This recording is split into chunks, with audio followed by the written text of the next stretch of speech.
আমরা বলছি দফা এক দাবি এক মুখ্যমন্ত্রীর পদত্যাগ, কিন্তু উনি দেহত্যাগ করবেন, পদত্যাগ করবেন না, ওনাকে সরিয়ে দিতে হবে। কিন্তু আমাদের নির্দিষ্ট লক্ষ্য একটাই, যে মমতা বন্দ্যোপাধ্যায়কে গদিচ্যুত করা। মমতা বন্দ্যোপাধ্যায়ের তৃণমূল কংগ্রেসের বিসর্জন ছাড়া বর্তমান পরিস্থিতি পরিবর্তনের কোনো সম্ভাবনা নেই। নমস্কার, আমি তপজা, আপনারা দেখছেন মাধ্যম। আর.জি. কর কাণ্ড নিয়ে গতকালই একটি শুনানি বেরিয়েছে, তারপরে বেশ কিছু প্রশ্ন উঠেছে, আর সেই প্রশ্ন নিয়ে আজকে আমাদের গেস্ট বিজেপি নেতা শ্রমিক ভট্টাচার্য। শ্রমিক বাবু, স্বাগত মাধ্যমে। গতকাল সুপ্রিম কোর্টের একটি নির্দেশ বেরিয়েছে, যেখানে কড়াভাবে বলা হয়েছে যে ডাক্তারদের গাফিলতি দেখা যাচ্ছে এবং ডাক্তারদের, জুনিয়র ডাক্তারদের কাজে ফেরার নির্দেশ দেওয়া হচ্ছে। কিন্তু বিভিন্ন সংবাদ মাধ্যমে যে তথ্য সামনে আসছে, সেখানে দেখা যাচ্ছে তথ্য প্রমাণ লোপাট করা হয়েছে এবং অনেকে জড়িত, স্বাস্থ্যকর্মী থেকে শুরু করে অনেকে জড়িত। তাহলে সুপ্রিম কোর্টের কোনো কড়া স্টেপ নিতে অসুবিধে হচ্ছে কেন? আমি বিচার ব্যবস্থার ঊর্ধ্বে নই, দেশের কোনো মানুষই নন। কার্যত কালকে যে সুপ্রিম কোর্টের অবজারভেশন ছিল, সেখানে ডাক্তারদের সমালোচনা করা হয়নি। সেখানে বলা হয়েছে যে চিকিৎসকরা তারা এবার কাজে যোগদান করুন, এটা তো ইমার্জেন্সি সার্ভিসের মধ্যে পড়ে। এবং তাদের তরফ থেকে বলা হয়েছে যে তাদের সিকিউরিটি প্রোভাইড না করলে তারা কাজে ফিরবেন না। এই পর্যন্ত আমি জানি। তো এখন প্রথম থেকেই আমরা বলে আসছি যে এটা সংগঠিত খুন। তিলোত্তমা যদি পুরুষ হতো তাহলেও সে খুন হতো, মহিলা বলে একটা উপরি পাওনা হয়েছে রেপ। কিন্তু কার্যত এটা একটা প্রাতিষ্ঠানিক খুন, এবং এই খুনের সঙ্গে বহু মানুষ যুক্ত আছে। আর এটা প্রথম কিছু নয়। 2001 সাল থেকে যদি হিসাব ধরা যায়, আজ পর্যন্ত 7 জন চিকিৎসক অস্বাভাবিকভাবে মারা গেলেন কিংবা খুন হলেন। 2016 সাল থেকে একজন চিকিৎসক মারা গিয়েছিলেন, যিনি ড্রাগ চক্রের বিরুদ্ধে বক্তব্য রেখেছিলেন এবং তার কারণে ট্রাকেই ড্রাগের ওভারডোজ হয়ে গিয়েছে বলে সরিয়ে দেওয়া হল। সায়ন মণ্ডল 2023 সালে উত্তরাখণ্ডে মারা যান। বলা হয়েছিল হাই অল্টিটিউডে তার একটা রেসপিরেটরি ট্রাবল দেখা দিয়েছিল, সেই জন্য একটা মাসিভ কার্ডিয়াক অ্যারেস্টে সে মারা গেছে। কিন্তু ওখানে যে চিকিৎসকদের সঙ্গে আমরা তখন কথা বলেছিলাম, যারা প্রাথমিকভাবে সায়ন মণ্ডলের দেহ শনাক্ত করে, তারা বলেছিলেন যে অল্টিটিউডে উনি ছিলেন এবং ওনার যেহেতু কোনো পাস্ট কার্ডিয়াক প্রবলেমের কোনো হিস্ট্রি নেই, ওই অল্টিটিউডে কারোর হার্ট অ্যাটাক হওয়া সম্ভব নয়। সেটাও আমরা মনে করি একটা খুন। এবং এই সন্দীপ ঘোষের বিরুদ্ধে আমাদের দলের পক্ষ থেকে, আমাদের দলের রাজ্য সভাপতি, আমাদের মেডিকেল সেল একাধিকবার আমরা সাংবাদিক সম্মেলন করেছি, আমরা ধর্ণা দিয়েছি। এমনকি আমাদের চিকিৎসক সেলের পক্ষ থেকে ডক্টর শারদ মুখোপাধ্যায় এবং ডক্টর মধুচন্দ্রা করের নেতৃত্বে আমাদের একটি চিকিৎসকদের টিম, তারা গিয়ে রাজ্যপালের কাছে গিয়েও তার অপসারণের দাবি জানিয়ে এসেছিলেন কয়েক মাস পরে। তো এটা প্রত্যেকেরই জানা, সেই যে সাম্রাজ্য বিস্তার করেছে এবং এটা একটা হসপিটালের মধ্যে সীমাবদ্ধ নেই, এটা বিভিন্ন জায়গায় ছড়িয়ে আছে। তো এখন দেখা যাক পরিস্থিতি কোন দিকে পৌঁছয়। বিভিন্ন সরকারি মেডিকেল কলেজগুলোতে থ্রেট কালচার যে চলছিল, তার নবান্ন থেকে এখন সেরকম ধরনের থ্রেট শোনা যাচ্ছে। এই যে মৌরসী পট্টা চলছে, এর এগেইনস্টে রাজ্যের প্রধান বিরোধী দল হিসেবে আপনাদের কি প্ল্যানিং রয়েছে, কি কি স্টেপ নেওয়ার? আমরা তো আন্দোলনে আছি, আমরা ধর্ণা, বন্ধ, অবরোধ আমরা চালিয়ে যাচ্ছি। এই আন্দোলনে প্রথমবার সাধারণ মানুষ দলমত নির্বিশেষে তারা পথে নেমেছে এবং সমস্ত ভয়ের আবহকে উপেক্ষা করে আজকে পশ্চিমবঙ্গের মানুষ যেভাবে কলকাতার রাস্তায় নেমেছে দলমত নির্বিশেষে, নিঃসন্দেহে এটা অত্যন্ত তাৎপর্যপূর্ণ বিষয়। সিভিল সোসাইটির একটা মুভমেন্ট চলেছে। গৃহ পরিচারিকার সঙ্গে গৃহকর্ত্রী একই সঙ্গে হাতে মোমবাতি নিয়ে হাঁটছেন, এটি একটি অভাবনীয় দৃশ্য। আমরা এই আন্দোলনের সঙ্গে আছি, আমরা আমাদের সলিডারিটি এক্সপ্রেস করছি, কিন্তু আমরা দিনের শেষে তো একটা রাজনৈতিক দল, আমাদের নির্দিষ্ট রাজনৈতিক অবস্থান আছে। আমরা মনে করি মমতা বন্দ্যোপাধ্যায়ের তৃণমূল কংগ্রেসের বিসর্জন ছাড়া বর্তমান পরিস্থিতি পরিবর্তনের কোনো সম্ভাবনা নেই। কিন্তু আপনাদের দলে দেখা যাচ্ছে যে এক একজন নেতার এক এক রকম অভিমত, এই বহুমুখিতা কেন? আমাদের দলের সব মতই এক মত, এক একজন নেতার আলাদা আলাদা মত নয়, এক একজনের শরীরী ভাষা আর প্রকাশভঙ্গি ভিন্ন। তো স্বাভাবিকভাবেই সেই কারণে যদি ভুল বুঝে থাকে হতে পারে, কিন্তু আমাদের নির্দিষ্ট লক্ষ্য একটাই, যে মমতা বন্দ্যোপাধ্যায়কে গদিচ্যুত করা। আমরা বলছি দফা এক, দাবি এক, মুখ্যমন্ত্রীর পদত্যাগ, কিন্তু উনি দেহত্যাগ করবেন, পদত্যাগ করবেন না, ওনাকে সরিয়ে দিতে হবে। মাননীয় মুখ্যমন্ত্রী গতকাল সাংবাদিক বৈঠকে বলেছেন মানুষকে 1 মাস হয়ে গেছে উৎসবে ফিরে আসতে। এটা কতটা মানবিক বলে আপনার মনে হয়? এটা তারা স্বৈরতান্ত্রিক অবস্থান। উৎসাহের নিয়ে যারা আন্দোলন করছেন, সেই আন্দোলনকে উনি কি করে স্তব্ধ করবেন? একটা সর্বব্যাপী সর্বস্পর্শী গণ আন্দোলন, একটা স্পন্টেনিয়াস আউটবার্স্ট সর্বত্র।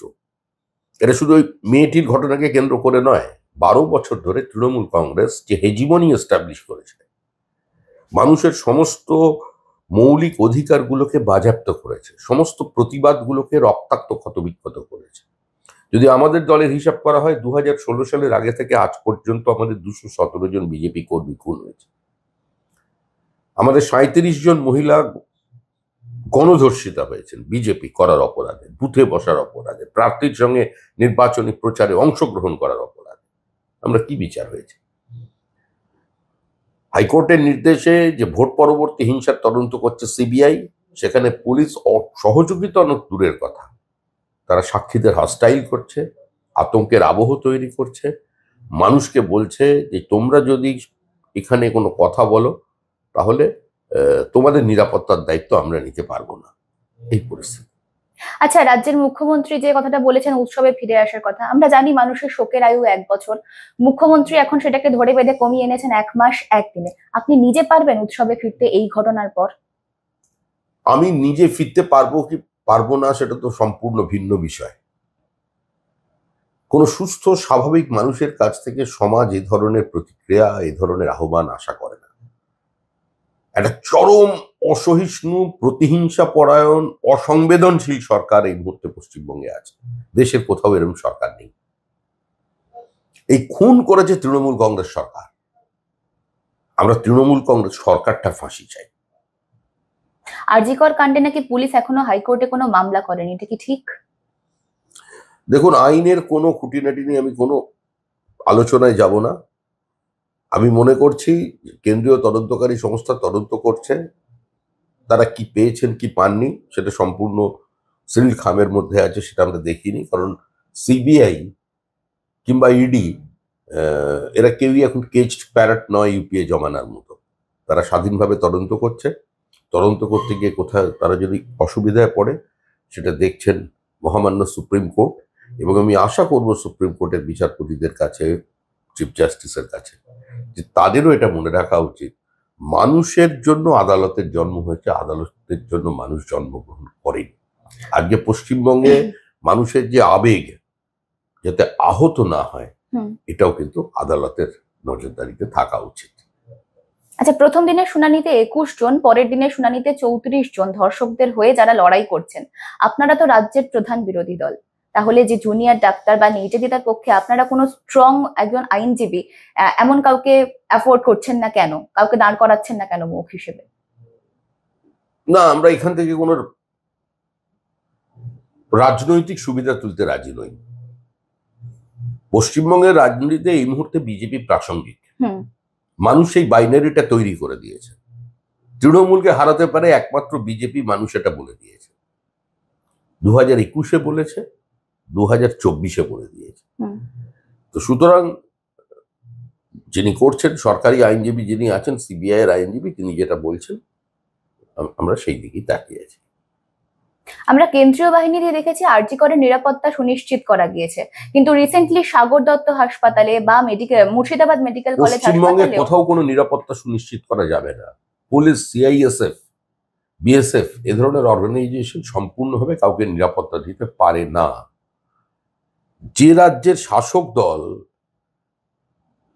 এরকম একটি ঘৃণ্য নারকীয় হত্যাকাণ্ডের পর হুমকি দেয়, ভেঙে গুঁড়িয়ে দেওয়ার কথা বলে বিভিন্ন আন্দোলনকে, তো সেখানে কোনো ফোর্সই সুরক্ষা দিতে পারবে না যতক্ষণ না পর্যন্ত সরকারটার বদল হবে। সিআইএসএফ প্রত্যেক লেডি ডক্টরের পাশে গিয়ে দাঁড়িয়ে থাকবে, প্রত্যেকজন জুনিয়র ডক্টরের পাশে গিয়ে দাঁড়িয়ে থাকবে। যে প্রতিবাদ করছে তাকে ভীত সন্ত্রস্ত করবার চেষ্টা করা হয়েছে, যেভাবে এই পরিবারটিকেও করা হয়েছে। তাদের টাকা দিয়ে মুখ বন্ধ করবার প্রচেষ্টা হয়েছে। কি করে তাড়াতাড়ি এত দাহ হয়ে গেল? কে ওখানে পেমেন্ট করলো? মৃতদেহের সামনে দাঁড়িয়ে থাকলেন তার পিতামাতা, আর শ্মশান ঘাটে স্বাক্ষর করলো কোন লোক তা কিন্তু খুঁজে পাওয়া যাচ্ছে না। এটা পরিকল্পিত হত্যাকাণ্ড। আবার বলছি, এটা প্রাতিষ্ঠানিক খুন এবং এর সঙ্গে অনেক মানুষ জড়িত আছে। আর একা সন্দীপ ঘোষের পক্ষে এত বড় একটা প্রাতিষ্ঠানিক লুট বা একাধিপত্য প্রতিষ্ঠা করা সম্ভব ছিল না যদি তার অনুমোদন না থাকে, অনুপ্রেরণা না থাকে, বদান্যতা না থাকে। সেই মানুষগুলোকে ধরা দরকার। আচ্ছা, বিভিন্ন সরকারি হাসপাতালে যে থ্রেট কালচারটা চলছিল, সেটা কি এখন নবান্ন থেকে সেই ধরনের থ্রেট আসছে বলে মনে হয়? সেটাই তো স্বাভাবিক। থ্রেট কালচার কখন চলে? যখন শাসক স্বৈরাচারী হয়ে যায়, যখন শাসক মানুষের উপর থেকে তার আস্থা হারিয়ে ফেলে, যখন সে জনবিচ্ছিন্ন হয়, যখন সে বুঝতে পারে মানুষ যদি প্রতিবাদ করবার সুযোগ পায়, মানুষ যদি ভোট দেবার সুযোগ পায় সুস্থভাবে, তাহলে সেটা তার বিরুদ্ধে যাবে, তখনই স্বৈরতন্ত্রের জন্ম নেয়। যে কোনো পরিবারতান্ত্রিক রাজনীতি থেকে স্বৈরতন্ত্রের জন্ম অবশ্যম্ভাবী, এবং এই স্বৈরতন্ত্রই এই দুর্নীতিকে ডেকে আনে, এবং দুর্নীতির আর স্বৈরতন্ত্র একসঙ্গে যদি চলতে থাকে সেখানে একাধিক হত্যাকাণ্ড সংঘটিত হয়, যেটা পশ্চিমবঙ্গে হয়েছে। কেন্দ্রের সরকার এখনো নীরব রয়েছেন, এটা কি সেটিং তত্ত্বকে জোরালো করছে না? সেটা তো সময় বলবে। যারা এই ধরনের সেটিং তত্ত্ব মানুষের সামনে নিয়ে এসেছিলেন, মানুষ তাদের শূন্য করে দিয়েছে বিধানসভায়। লোকসভাও যেটা আছে সেটাও কবে শূন্য হবে কেউ জানে না। সেটিং এর আর তত্ত্ব নিয়ে যারা রাজনীতি করেন তার মধ্যে বিজেপি নেই। এটা পৃথিবীর সর্ববৃহৎ রাজনৈতিক দল, যারা 202 থেকে 303, মাত্র 2 থেকে 303-এ পৌঁছেছিল। কংগ্রেসকে না ভেঙে, কংগ্রেসের গর্ভ থেকে জন্ম না নিয়ে, নিজের মতাদর্শগত কোনো সমঝোতা না করে, নিজের রাজনৈতিক অবস্থানের কাছে নিয়ে কারোর কাছে আত্মসমর্পণ না করে, কারোর আঁচল না ধরে, কারোর হাত না ধরে, যে নিজের পথ এবং মতকে, মানুষের ছোট ছোট কথা এবং ব্যথাকে সঙ্গে নিয়ে একটা দীর্ঘ পথ অতিক্রম করে এই জায়গায় পৌঁছেছে। তৃতীয়বারের জন্য দেশের প্রধানমন্ত্রী হিসেবে নরেন্দ্র মোদী শপথ নিয়েছেন। কোনো আঞ্চলিক দলের সঙ্গে তার কোনো সেটিংয়ের প্রয়োজন নেই। যারা সেটিং তত্ত্ব নিয়ে চলছেন তারা একটু আবেগপ্রবণ। মানুষের এই আইনি দীর্ঘসূত্রিতা আর এই প্রলম্বিত প্রক্রিয়া মহামান্য আদালতের, নিঃসন্দেহে এটা মানুষকে অনেকটা বিরক্ত করেছে। কিন্তু এরপরেও মানুষের সুপ্রিম কোর্টের উপরে, কেন্দ্রীয় তদন্তকারী সংস্থার উপরে আস্থা আছে। পশ্চিমবঙ্গে যত তৃণমূল কংগ্রেস কর্মী খুন হয়েছেন, সবচেয়ে বেশি তৃণমূলের শাসনে খুন হয়েছে তৃণমূল কংগ্রেস কর্মী। শুরু হয়েছিল হাওড়ার বালির তপন দত্তকে দিয়ে। তপন দত্তের স্ত্রী প্রতিমা দত্ত প্রথম সিবিআই তদন্তের দাবি করেন। আর শেষ যে তৃণমূল কংগ্রেসের কর্মীটি খুন হয়েছে উত্তর 24 পরগনার, তারও পরিবারের প্রাথমিক প্রতিক্রিয়া, আমরা সিবিআই তদন্ত চাই। তার অর্থ এটাই যে এ রাজ্যে তৃণমূল কংগ্রেসের সমর্থক যারা পরিবার আছেন, যারা ভোটার আছেন এবং যাদের বাড়িতে কিছু নেতাও আছে, তারাও কিন্তু এই সরকারের পুলিশের উপরে কোনো আস্থা রাখে না। তাদের প্রাথমিক প্রতিক্রিয়া থেকে সিবিআই তদন্ত চাই। তার কারণ হচ্ছে তৃণমূলকে খুন করছে, মুসলমান মুসলমানকে মারছে, মরছে মুসলমান, মারছে মুসলমান, জীবন্ত পুড়িয়ে মেরে ফেলছে।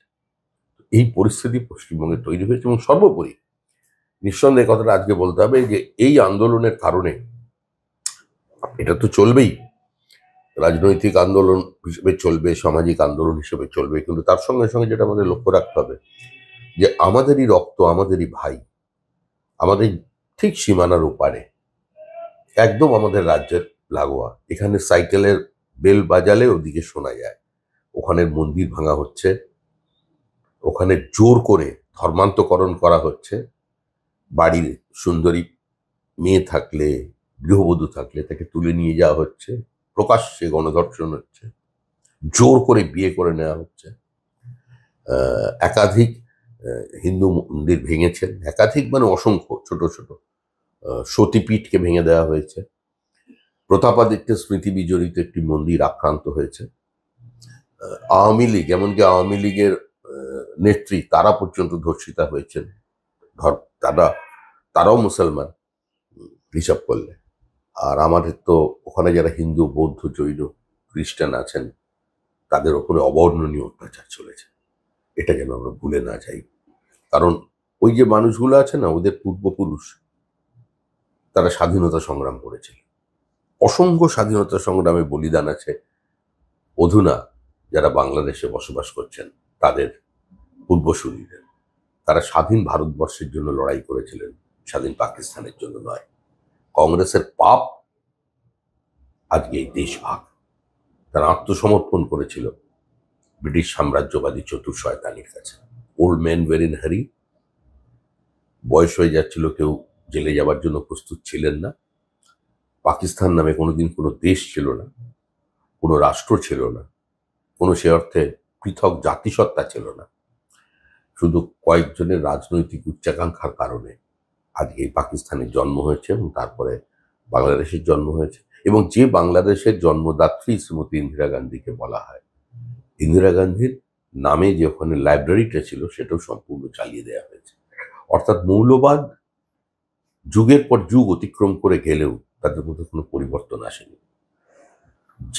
যে মানসিকতা, যে চিন্তা ভাবনা, যে মতাদর্শের কারণে বিক্রমশিলা, তক্ষশিলা, নালন্দা ধ্বংস হয়েছিল, বই পুড়িয়ে দেওয়া হয়েছিল, যে মানসিকতার কারণে সিটি অফ আলেকজান্ড্রিয়া সবচেয়ে বড় লাইব্রেরিকে পুড়িয়ে শেষ করে দেওয়া হয়েছে, সেটা শেষ হয়ে যায়নি। সেই মধ্যযুগীয় চিন্তাভাবনা যে এখনো আছে, সেই মৌলবাদী ভাবনা নিয়ে যে এখনো বহু মানুষ চলছে সমাজে, তার সবচেয়ে বড় নিদর্শন হলো বাংলাদেশের বই পুড়িয়ে দেওয়া। আমার শেষ দুটো প্রশ্ন আপনার কাছে, যেভাবে আন্দোলন চলছে এইভাবে কি আপনার মনে হয় নির্যাতিতা বিচার পাবে? এবং শেষ প্রশ্ন যেটা আমি করব সেটা হচ্ছে, এই প্রথম দলমত নির্বিশেষে প্রচুর মানুষ রাস্তায় নেমেছে আন্দোলন করতে, সেই আন্দোলনরত জুনিয়র ডাক্তার এবং মা বোনেদের সম্পর্কে আপনার কি বার্তা থাকবে? প্রথম কথা হলো, নির্যাতিতা বিচার পাবে কিনা আমার জানা নেই, কারণ বায়োলজিক্যাল এভিডেন্স আগে ধ্বংস করে ফেলা হয়েছে। ডিএনএ স্যাম্পল কালেক্ট করা হয়নি, ভেজাইনাল সোয়াব বলা হচ্ছে 4 ডিগ্রিতে রাখা হয়নি, তার মানে অনেক ফাঁক ফোকর রেখে দিয়েছে। শুধু সেখানে নয়, প্লেস অফ অকারেন্সকে ভেঙে ফেলা হয়েছে, শতাধিক মানুষ অকুস্থলে পৌঁছে গেছেন। ফলে স্বাভাবিকভাবে একটা তদন্তের প্রাথমিক যে ইনগ্রিডিয়েন্টসগুলো পাওয়ার কথা, যে স্যাম্পেলগুলো পাওয়ার কথা, সেটা পাওয়া যায়নি। তড়িঘড়ি সন্ধ্যার পর সমস্ত রীতি নীতি নিয়ম কানুন ভুলে গিয়ে মেয়েটার অটোপসি করে ফেলা হয়েছে। সেকেন্ড টাইম অটোপসির কোনো চিন্তাভাবনা নেই। এবং রাতারাতি তৃণমূল কংগ্রেসের নেতারা পৌঁছে গিয়ে সেখানে বার্নিংহাটে তাকে 3টে দেহ টপকে তাকে জ্বালিয়ে দেওয়া হয়েছে। কে করলো আজ পর্যন্ত খুঁজে পাওয়া যায়নি। তো এই জায়গায় দাঁড়িয়ে কতটা তদন্ত করতে কিভাবে হবে সেটা তো আমার জানা নেই, সেটা তদন্তকারী অফিসাররা জানেন। কিছু কিছু সময় রাজনৈতিক নেতারা এমন বিবৃতি দেন বা কর্মীরা যাতে মনে হয় তারা মানে নিউক্লিয়ার ফিজিক্স থেকে মানে মেডিকেল সায়েন্স সবই বিষয়ে তারা মন্তব্য মানে জ্ঞান রাখেন। তো আমরা তো ধরনের, আমি গুণী ব্যক্তি নই, আমার মতো বেগুনির পক্ষের থেকে বেশি কি বলা সম্ভব। তবে আমি চাই যেভাবে স্বতঃস্ফূর্ত প্রতিবাদ হয়েছে, এই প্রতিবাদটা যদি মানুষ করতে থাকে, এভাবে যদি মানুষ বিভিন্ন ঘটনায় নামতে থাকে, তাহলে সেটা ভারতবর্ষের গণতন্ত্রকে সুরক্ষিত করবে, শক্তিশালী করবে, শাসককে সতর্ক করবে, শাসক দলকে কোনো জনবিরোধী, কৃষক বিরোধী, শ্রমিক বিরোধী, চিকিৎসক বিরোধী পদক্ষেপ থেকে বিরত রাখবে। এই আন্দোলন কাঙ্ক্ষিত ছিল বহুদিনের। আজকে যেদিন একটার পর একটা বিজেপি কর্মীকে মেরে আত্মহত্যা বলে ঝুলিয়ে দেওয়া হলো, আর বলা হলো পরকীয়া প্রেমের কারণে, বিবাহ বহির্ভূত সম্পর্কের কারণে এই খুন, 100 জন বিজেপি কর্মীকে আত্মহত্যার নামে চালানো হয়েছে, 100 জন। এবং যার পিছনে তত্ত্ব হচ্ছে যে এগুলো সব বিবাহ বহির্ভূত সম্পর্ক কিংবা পরকীয়া প্রেম। ব্রিটিশ ইন্ডিয়ায় যখন কৃষক আত্মহত্যা করত, মানে তখন তারা ভিন্ন কথা বলত। কৃষক যখন অনাহারে মারা যেত, অনাহারের থেকে বিভিন্ন রোগে যখন মারা যেত, তখন তারা বলতেন যে মৃত্যুর কারণ অনাহার নয়, মৃত্যুর কারণ অপুষ্টি। আর স্বাধীন ভারতে এই সরকার আলু চাষি আত্মহত্যা করলে বলছে মৃত্যুর কারণ অনাহার নয়, মৃত্যুর কারণ হলো মানসিক অবসাদ, যেটা বিবাহ বহির্ভূত সম্পর্ক থেকে তৈরি হয়েছিল। এই পরিস্থিতিতে যদি মানুষ সেদিন প্রতিবাদ করতেন, আজকে বিয়েটিকে প্রাণ হারাতে হতো না। অসংখ্য ধন্যবাদ শ্রমিক বাবু। এভাবেই কুয়াশা কাটিয়ে প্রশ্নের উত্তর সামনে চলে আসুক। আপনাদের সঙ্গে দেখা হচ্ছে পরবর্তী এপিসোডে। সঙ্গে থাকুন, দেখতে থাকুন মাধ্যম।